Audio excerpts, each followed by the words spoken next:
Welcome into our post-game show. It's not even over yet, but we are starting because Washington is about to beat Texas in the Sugar Bowl, setting up a Northern showdown in the National Championship for the first time since 2014. We'll have two Northern teams, just like we had Ohio State and Oregon back then. Doug Lesmerises and Bill Landis. And Landis, you and I picked this. Are you surprised by anything that happened in the Sugar Bowl on Monday night? No, it was a little lower scoring, I guess, than I thought it would be. I had both teams in the 40s. But no, I thought Michael Penix was going to be surgical, and he was, and I thought that Texas is going to, do its own share of scoring too. I guess maybe Washington's defense bowed up a few more times than I thought it would, which worked to its advantage in this game. But no, mostly kind of how I saw it going when we talked the other day. We, I think, reached the conclusion that this matchup in the college football playoff was good for Washington. We didn't think Texas, with the past defense issues that Texas has had all year, we didn't think they were a threat to slow down this Washington attack. I think Michigan's going to have some trouble with this. Certainly Michigan is a better set of corners, better safeties across the board than Texas had. But this was set up for Washington. And you and I talked about the fact that Washington was a 7-1 underdog to win the national title. The other three teams were all around 2 or 3-1. Obviously, Washington was about a 4-point underdog in this game. But I do think, I don't know if it's as we got closer to game time, some people were picking this. It felt like maybe in the buildup over the last month, people were slow to realize that Washington was getting healthy, was getting closer to full strength. The lull they had in the middle of the season, I think they shook off a lot of that rust in the Pac-12 championship game against Oregon. At least a few more people came around, but I also still want to say to anybody who thought Texas was going to win, what were you thinking? This is exactly what was going to happen. The only thing that stopped Washington in the Sugar Bowl was Washington. For instance, when Washington decided to get in the red zone and on 3rd and 1 and 4th and 1, just run up the middle twice in a row, early in the game, right? Wasn't that? We were like, what? That's the one thing that Texas can stop. Why are they doing that? Got a little loose maybe late in the game, but for the most part, Michael Penix dominated this game. And when Washington is good, Texas was never, I didn't think they were ever going to have a chance to stop them. Is Texas about to get the ball back, or what's happening? What happened? Is 4th down? Is this? Are we going to be on Old Tape Exposed? We shut this maybe off? There's not that many people in here yet. Maybe we just shut down. Why? What happened? Somebody's down hurt. How many timeouts did they have? Are you setting up? This is good live YouTubing. Are you setting up potentially the greatest? Great Washington guy got hurt. Greatest comeback. Oh man, he's been nursing the foot injury all night. So even the fact, I think that they slowed down a little bit in the middle of the game when Dillon Johnson was out. The 21 carries, 49 yards, was limping around on the sideline earlier, had a foot injury earlier in the season. You can tell that the balance of their offense gets thrown off a little bit when Dillon Johnson isn't able to be Dillon Johnson. Yeah, they got a little throw happy, especially kind of in the juncture where they got those 2 turnovers. It was a real opportunity to put the game away, and they only ended up getting 3 points, which is why we're sitting here and the Texas is getting the ball back with a chance to win. This is good. This is good. This was good for fans, people who are taking part in this. You're listening back to it now. This is what happens when you have a live show. You could be witnessing the end of 2 careers right here. This is the end of Kings of the North. Before we even really get started, we were so confident in the North. We came on and declared, we made fun of Texas.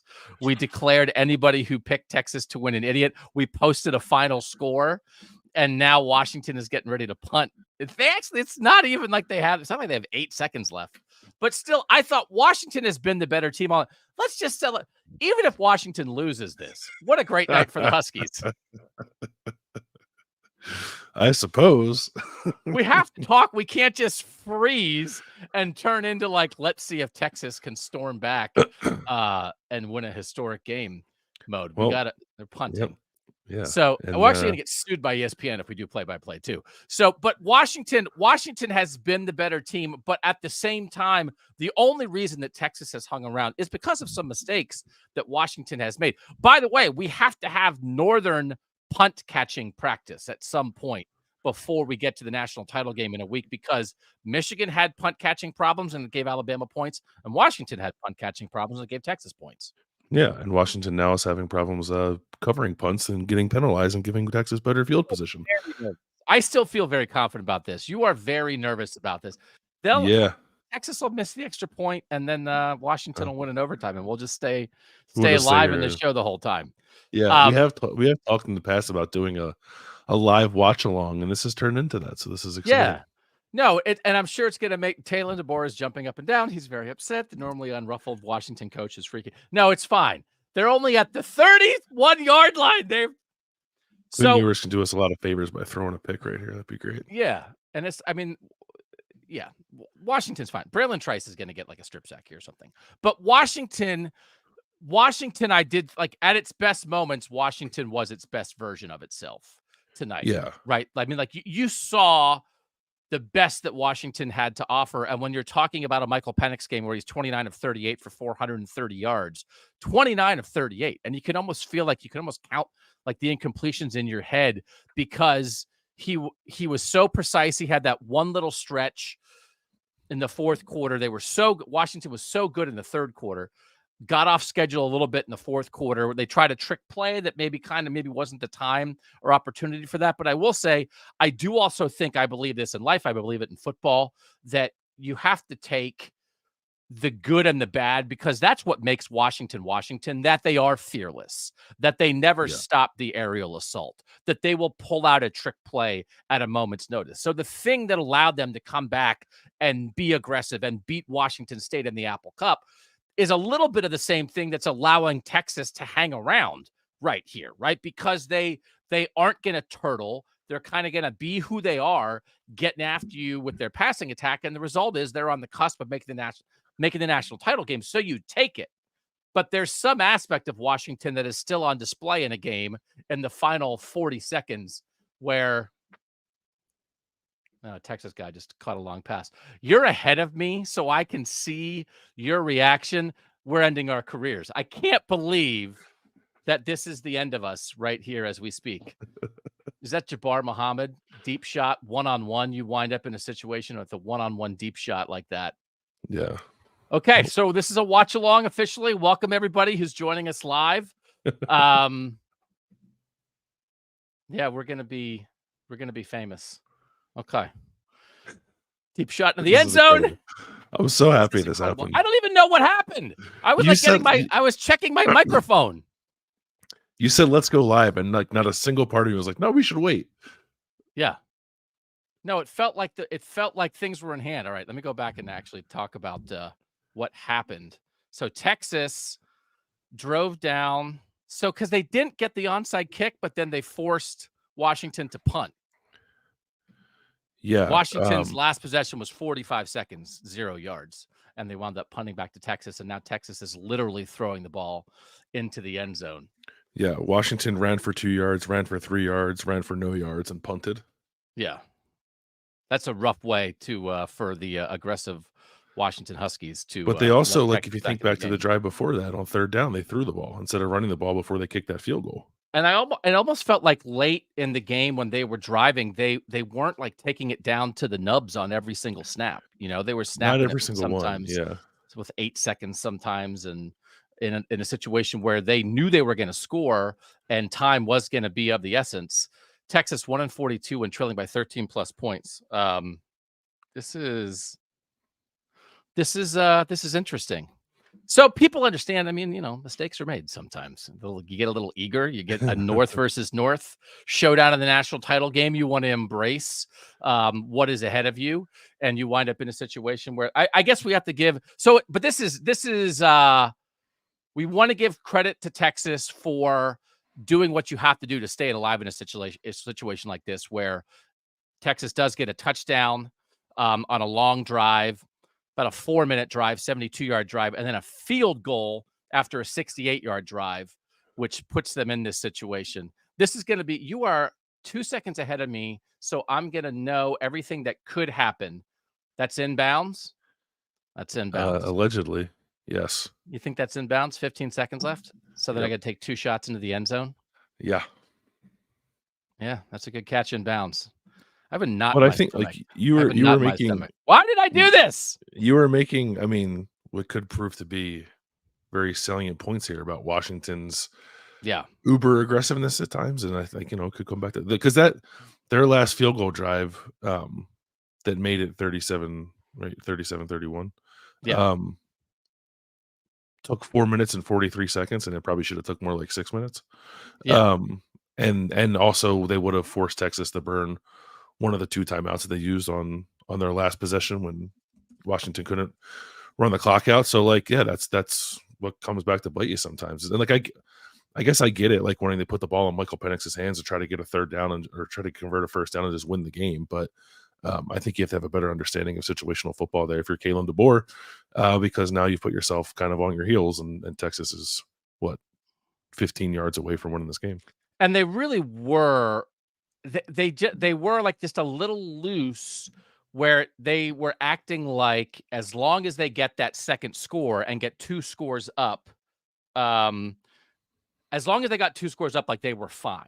You know what I mean? Like, they Mhm. weren't like counting every second in a way that said, well, we also need to make sure we milk every bit of the clock while we're getting 2 scores ahead. And so this is one of these things again where, like, if you're Washington, if you wind up in a situation like this, you've got to be Washington where you have the ball. Like, your offense is controlling your destiny. Now you're in a Yeah. situation where you're Washington and you're forcing your defense to control your destiny, which is not a situation that Washington wants to be in any situation. What did you think of was it after the second turnover they got in this half, they tried that flea flicker? Like, they got the first down and they tried the, like, double flea flicker play? Yeah, That felt like a little too much we're feeling ourselves right now.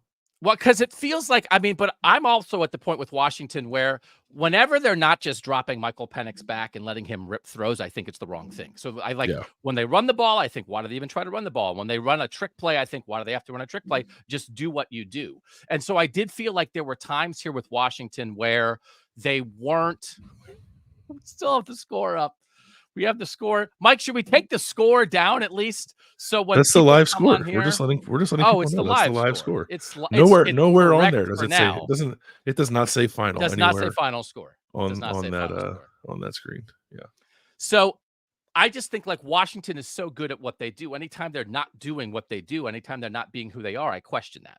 So whether that's running into the line on 3rd and 1 and 4th and 1, or whether that's running, a double reverse and a trick play, because I just feel like if you keep being who you are and you keep doing what you do, they will beat anybody. They will beat this Texas team, right? Like, that's what I felt the whole game. Keep being who you are and you're going to win this game. And then it feels like there were a couple different times, maybe too conservative and too tricky, where they got away from that a little bit. It's a similar conversation I think we were having with Michigan after the Rose Bowl. You just sort of, like, trust who you are, and eventually that'll get you where you need to be. And it could be Washington's undoing here. We'll see. But I guess on some level I respect it. But I do think you need to, when you're playing for a championship, I do think you need to be a little more aware of what situations you're in than Caleb DeBoer has shown himself to be.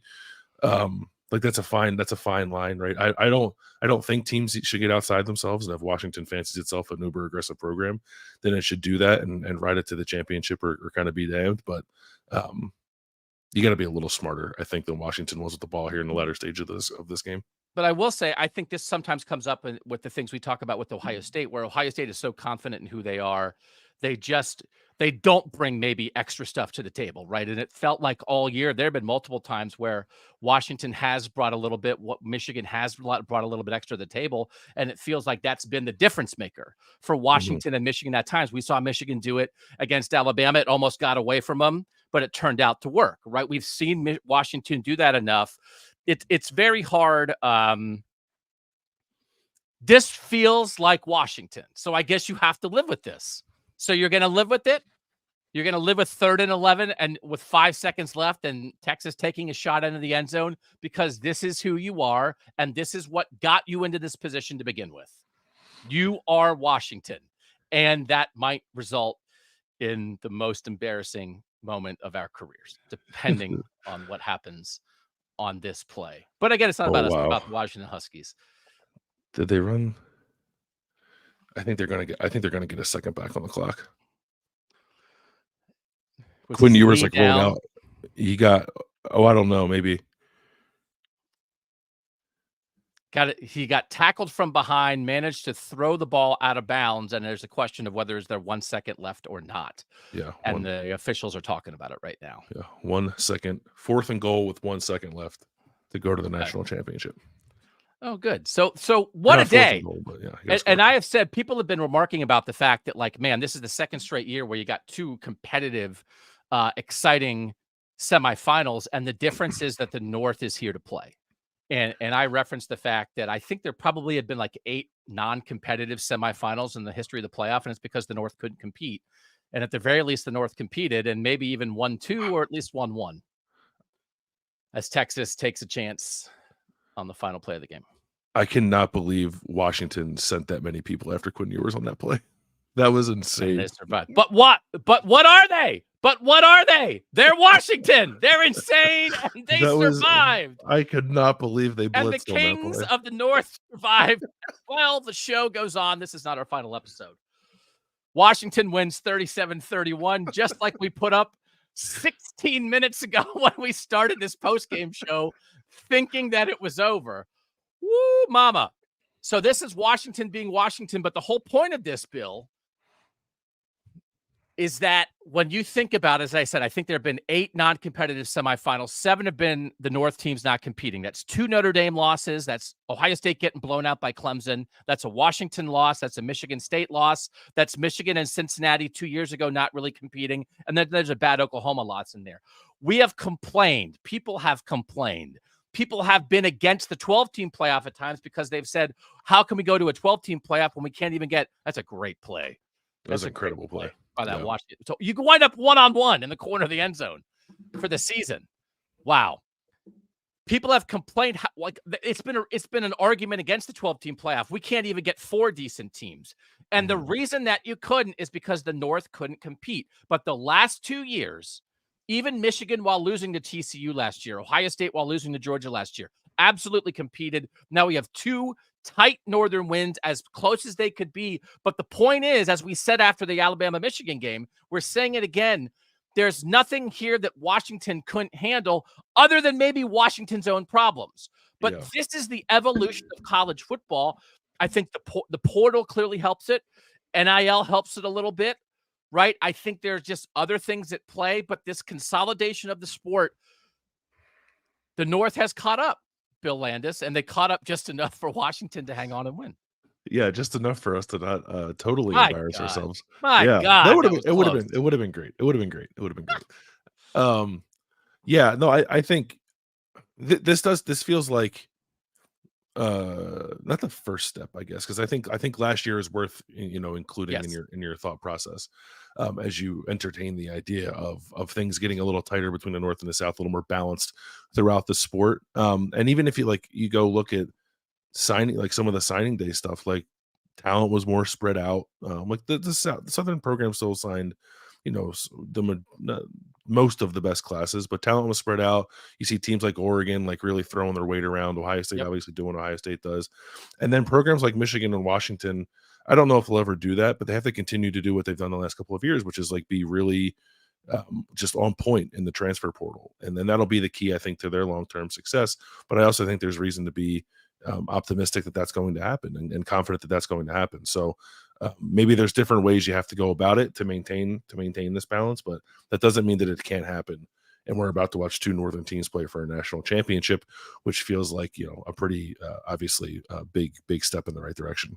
So, I mean, I do think we have some lessons to learn from Michigan here because Michigan elevated and then maintained. So you think about Washington, now what Washington has done, can they maintain down the road? What Oregon has done, can they maintain? Can Michigan maintain, whether that future includes Jim Harbaugh or not? And obviously the changeover in players. Can Penn State elevate another step? Can Wisconsin and Nebraska with new coaches and new identities elevate now that you can see Ohio State had been at a point Then Washington jumped up to that point and maintained. Now, Penn State's trying to get to that point. They're not there yet. Oregon and Washington now are there this season. Now, can they stay? And then, you think about these other programs. I just think it is a great time for Northern football. I think this really matters. I think there is a perception here that matters.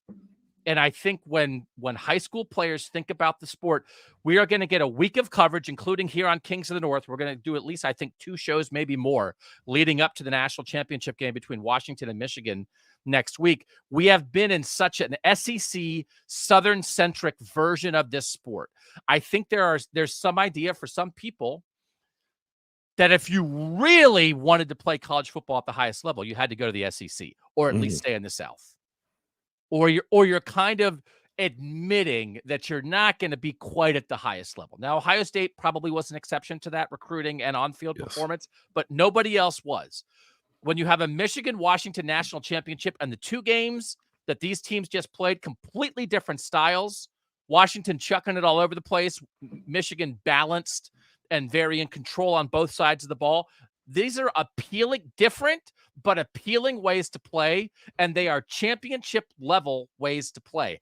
I think that carries. I think that matters, and I think it is part of the new future of Northern football. Yeah, I think it does too. And what's interesting now, because I remember I had a conversation with Urban Meyer, or not a conversation. I think maybe I asked him about it at a press conference about the impact of like winning a national championship and like when you actually feel that. And he said like 2 years down the road, but I think that's vastly different now because of the transfer portal and just the immediacy with which you can flip your roster or add guys, or subtract guys. I think the momentum off of a national championship now can be immediate. For either of these 2 programs that ultimately ends up winning the national championship next Monday. The only thing, like, and I don't want to go too far down the road with this because, I want to like celebrate this game and break it down like it's an incredible matchup, and like the time to really talk about what it means moving forward will come. But the last time we had the North versus North national championship, I think, as you said on the last show, it didn't really lead to much. It was just kind of like a momentary blip, and then things kind of went back to status quo. That can't happen again. I think for the health of the sport, that can't happen again. So this championship of 2 Northern teams needs to mean something, not only on Monday night, but moving forward as the Big Ten, I guess, as like a stand-in for the North in general, tries to position itself more strongly against the SEC in the South. Hey, remember when we started this show and we thought Washington was just like getting ready to kneel and win, and then we waited for 16 minutes and thought Texas might win? That was crazy. That was awesome. In this game, Michael Penix, 29 of 38, 430 yards, 2 touchdowns. Rome Odunze, 6 catches, 125. Jalen Polk, 5 catches, 122. Jalen McMillan, 5 catches, 58. This collection of receivers, this quarterback. I saw people on Twitter, some people saying that the Washington receivers are what they thought the Ohio State receivers would be this year, maybe what you thought the Texas receivers would be this year. It is stylistic, but this is a high level of play. Like, this is a special group, and it certainly starts with Michael Penix, but Rome Odunze is, and we talked about it beforehand, we thought Rome Odunze was the kind of guy who can like go win a game like this on his own. He didn't have a touchdown, but he's such a threat. But just like this is Oklahoma had been this team in the playoff era. Oklahoma had been this attacking you through the air kind of team. But I don't know that Oklahoma ever had 3 guys at receiver at the same time quite like this, and that they ever had an aerial assault that was so relentless to this. When Washington is good, and we can investigate this. Also, we can talk about Joe Burrow and Jamar Chase and Justin Jefferson and like what LSU did. It's like, oh yeah, I remember Justin Jefferson and Jamar Chase. But when Washington is on, and we can contextualize this, Bill, this week, this is as good of a passing attack as I think I can remember in my time covering college football. Yeah, I think the thing that makes it different from the Lincoln Riley teams anyway is like I feel like a lot of the successes of those offenses was more like we're scheming guys up to be wide open, and Washington definitely does that. But some of these throws, man, like these are contested catches. Like I was actually getting frustrated as I'm watching the game, and like Michael Penix is dropping a pass in a bucket to a fully covered receiver who's making who's has like one hand wrapped around the defender and the other hand like extended out here, catching the ball down the sideline. And it was a Dave Pasch just like, oh, first down Washington. Like, what? That was like the craziest catch I've ever seen. And they do that routinely. Washington does. Like they're fast, they're great route runners. They do get open quite a bit. But even when they're not open, man, like Michael Penix is fearless when he throws the football. And that's what I think makes Washington different and obviously dangerous, is that there's no window that he is not afraid to fit a pass into. And maybe that'll bite him. When they play Michigan, I have no idea. They didn't bite him today. And I have a hard time seeing that being to their detriment moving forward. Who'd you vote for the Heisman? Penix. Michael Penix. I voted for Michael Penix. There's a lot of discussion on Twitter right now. People saying, I can't believe it didn't win the Heisman. Listen, they had a couple rough games in the middle of the year, right? And that's what held them back. But it makes me a little bit mad if there are people out there like, well, I didn't know Michael Penix could do this. What were you paying attention to? We knew at their best, at his best, we knew this is what Washington was. The question was, could they be at their best with the players they had available against this Texas defense on this biggest stage? You and I believe they could be, but this is the Heisman argument. He is the driver of a team that is going to play for a national title, an undefeated team that won a very deep, tough conference. And he is what makes them go. He has mattered. He mattered all last year, and he has mattered from the first snap to the last snap this year. Yes, they have great receivers, but if they don't have Michael Penix, they're not who they are. And he has been outstanding. Jaden Daniels was outstanding. Jaden Daniels lost to Ole Miss. Jaden Daniels lost to Alabama. Jaden Daniels, when he played Alabama, he didn't do what Michael Penix just did against Texas, right? It's just the context of how important this guy has been to this season and how excellent. You find people there being like, I don't know. First pick in the draft, are we sure Caleb Williams? Are we sure Drake May? People are talking about what C.J. Stroud did in a semifinal against Georgia last year that kind of reconfirmed, yeah. This guy's got it. What Michael Penix just did tonight, I don't know that you need it reconfirmed, but it aggravates me a little bit. There's two things that aggravate me from the Heisman standpoint. It aggravates me a little bit if you're acting like, oh, I didn't know this is who he was. Yeah. Because this is who he has been at his best all the time. And then they had like a couple hiccups, but they always won. And he was always the number one reason why they won. He was. I wonder if the thing that's making people say that tonight is the 3 carries he had for 31 yards, looking pretty explosive, looking pretty elusive. But if you watch Washington all year, like he showed you that I can't remember which game it was. There was a game, it might have been the Apple Cup, where like his running ability like became a pretty big factor, just like to help Washington sort of maintain a level of offense that was really struggling to play at to win that game. It's something that they don't do a lot of. I wonder if it's because like of his injury history, as had the 2 ACL injuries, and you could kind of hold your breath every time he's in the open field. Really, anytime anyone gets around him, I hold my breath a little bit.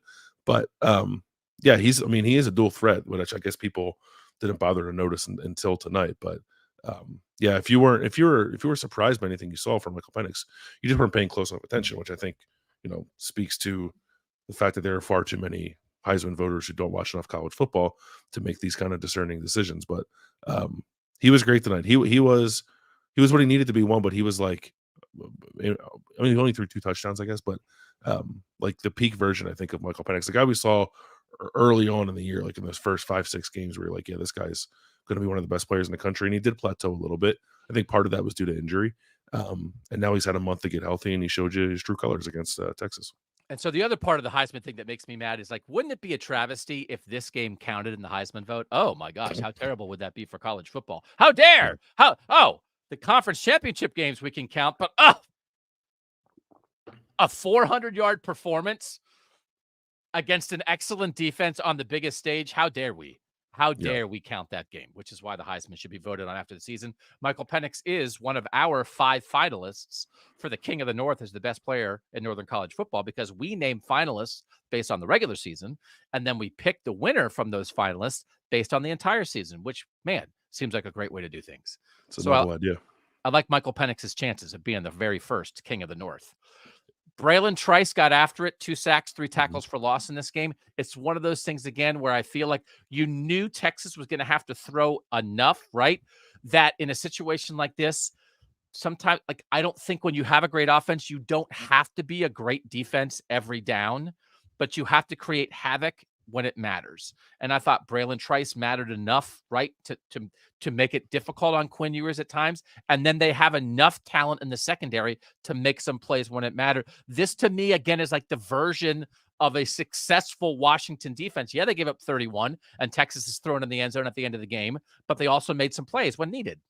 Yeah, they did. I thought there was a chance that Texas's offensive line could really control things in this game. It was like maybe like the I guess the two things that gave me pause were about like picking Washington to win, which I did, were what was going to happen up front, because Texas's defensive tackles are crazy good, and Texas's offensive line at points in the season has looked dominant, and I wondered if that might show up in this game. And there were moments where it did. Like Quinn Ewers certainly had time to do some stuff, but for Braylon Trice to get 2 sacks, for them to quick get Quinn Ewers in the run a little bit, especially even on that last drive, they forced him into a couple of incomplete passes simply by making him move. Where I don't think he's tremendously comfortable doing that. He definitely wants to stand in the pocket. So like, yeah, like Texas puts up 31 and Quinn Ewers throws for 318, but you make him throw it 43 times to get to 318. Like I can live with that. His completion percentage is 56%. And I thought like when guys from Texas did get, to the second level or nearly to the second level, there were a couple of takeaways there too that helped kind of even the score too. So this was like, I don't think Washington's defense is tremendous. So this is probably like nearly best case scenario, I think, for Washington's defense. If you told me that Washington was going to do this, I was like, Washington's going to win, because I don't think 31 points is enough to beat that offense. We talked about the offensive balance that Washington would seek in a situation like this for the season. They threw the ball 57% of the time. I like them closer to 60-40 than I do 50-50. They wind up 55% throwing the ball, 45% running it tonight. They wind up throwing it less than Texas. So again, I think they almost, again, we talked about some of the run calls where they did it a couple times at least, decide to try to slam in to the Texas front, which wasn't going to work. But I thought that just a little bit of the Penix keeping in the zone read game really worked a couple times. And I thought like his 3 carries for 30 yards, I think probably got them more yards than that, because it was able to offer some balance to the passing game, even though, frankly, give me 5 more passes, and I think I would have liked the balance a little bit better. But you already mentioned the Penix run game was really big. Yeah, it was. It's interesting to me though, like when they get in the red zone, they still do a lot of the wildcat stuff. Like if Penix can do that, why not? I don't know why you just don't run Penix down there and then maintain your threat to throw the ball. But I guess it's been effective for Washington. It's just a bit odd. But yeah, it helped. It helped open some things up. Like Washington didn't run the ball really. I mean, they ran for just over 100 yards. Dillon Johnson, who was got hurt at the end, was battling the injury kind of throughout the game.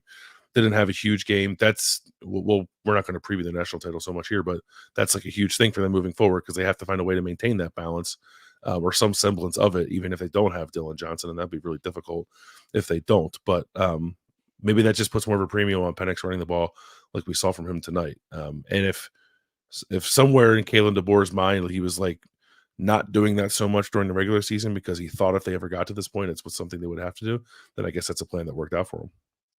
71 plays for Texas, 70 for Washington. Washington averages 7.6 yards per carry. Texas averages 7, not per carry, per play. Texas averages 7 yards per play. We're not going to preview it here.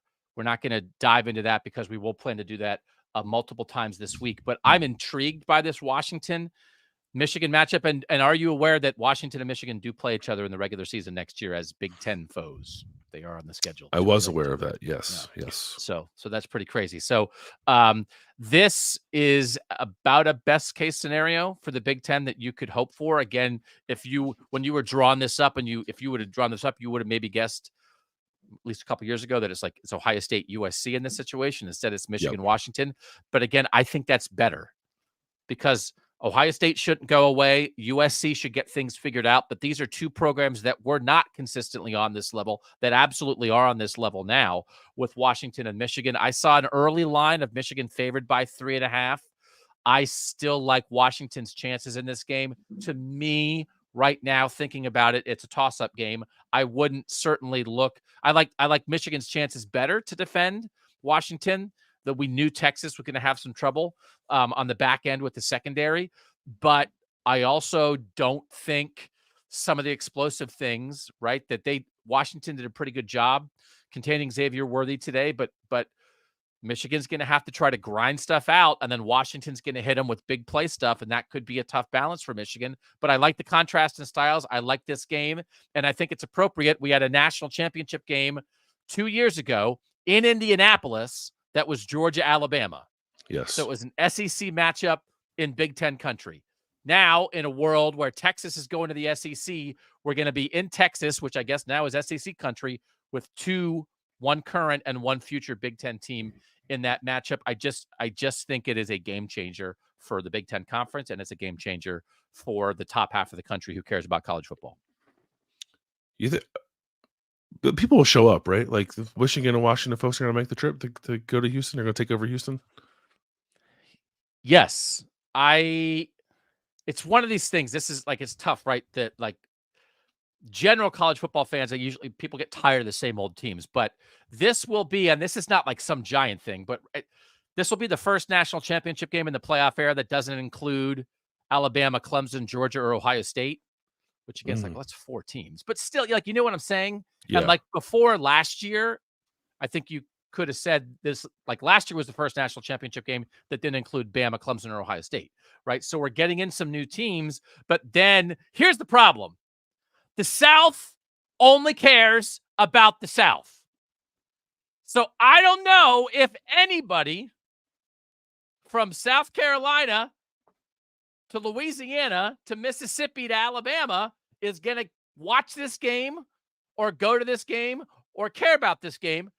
But we don't run a network, so we don't care about the TV ratings. And all that means is all the Northern fans, all the Washington, Michigan fans, the ticket markets won't be as bad because all those crazy Southern fans aren't going to go. So you're asking if people are going to go? Maybe there won't be as much juice, but that's because the Southern juice won't be there. There'll be plenty of Northern juice, which we are reminding people is good, flavorful. Maybe it's a little hot. The juice is hot. It's like a hot cider. It's winter. Yeah, it's a hot chilly. juice. It's hot Northern juice in the national championship game. That's good. I don't care if the South doesn't watch. Don't watch. You're not invited to watch. You're not invited to watch. They're going to watch. They're going to watch. They're going to watch, and all they're going to say is, Georgia would beat both these teams. Okay, Yeah. So we will preview the national championship game multiple times this week. Is there anything else we want to say about this game other than repeating for those who came in late that the first 16 minutes of this show were wondering whether we had jumped the gun and we were going to wind up talking about Texas beating Washington? Anything else we need to cover? I would just like to give a shout out to Washington tight end Jack Westover, who is probably someone that no one ever thought of and most never heard of before tonight, who ends up tied for the lead in receptions and has 59 yards, including a huge third down late in the game that helped Washington extend a scoring drive. Nice game from him. And Ryan Grubb made some money, man. Like Ryan Grubb, the Washington offensive coordinator, is going to be able to name his price on the market if he wants to go call plays for somebody that has even more money than Washington. But as they noted, Nick Saban tried to come get him, and he said no. And now Nick Saban's not in the national championship game, and Ryan Grubb and Kalen DeBoer and Michael Penix in Washington are. So sometimes the grass is not greener, especially if it's southern grass. Stay with the northern grass. Maybe it's fake grass. You got to get some of the fake grass sometimes, right? But that's okay. Fake grass and hot cider. Northern football. That's how we do it. All right. Yeah. So we will, if you're here now, please join us during the week. I think what I'm thinking, Landis, is I would like to do a draft of the 10 most important people in the national title game. And then we will do our traditional breakdown where we break down offense, defense, passing game, running game on both sides of the ball, intangibles, all that kind of thing. And maybe we'll try to pull in some people who are covering Washington and covering Michigan and see if they'd like to join us here on Kings of the North. But for now, we'll wrap this up. We have our podcast feed. We have our YouTube channel. We appreciate everybody who's joining us. And Landis, if you would have told us, so we're soft launching. We're not all the way there because we're eventually going to be a 5-day-a-week show. But we said, let's soft launch this thing just in case the North is good. And the North, I'm not saying it's because of the show, but the North rose up to the challenge because this would be a very different endeavor if we were sitting here talking about like 4 Southern teams playing each other in the playoff. We were celebrating the fact that Minnesota beat Bowling Green in the Quick Lane Bowl. So like, hey, that's important too. It is important. So thanks to everybody who joined us. Sorry for the first couple minutes where we maybe jumped the gun a little bit, but it made for, if not interesting, at least awkward conversation. So thanks to our producer, Mike Urosowski. We'll be back this week. And then guess what? We'll be doing a post-game show a week from now after the Michigan-Washington national title game, because guess what we are getting? First non-Ohio State Northern champs since Nebraska and Michigan split the title in 1997. Maybe just split it. Let Washington just tie. If it ties, let's agree. No overtime. Split the title. They'll just do it like fantasy football championship style, where both teams just decide to split the pot before the game. Yeah. That would actually be to go down to Texas and then just not play the game. That would actually be kind of funny. Yeah. That would be kind of funny.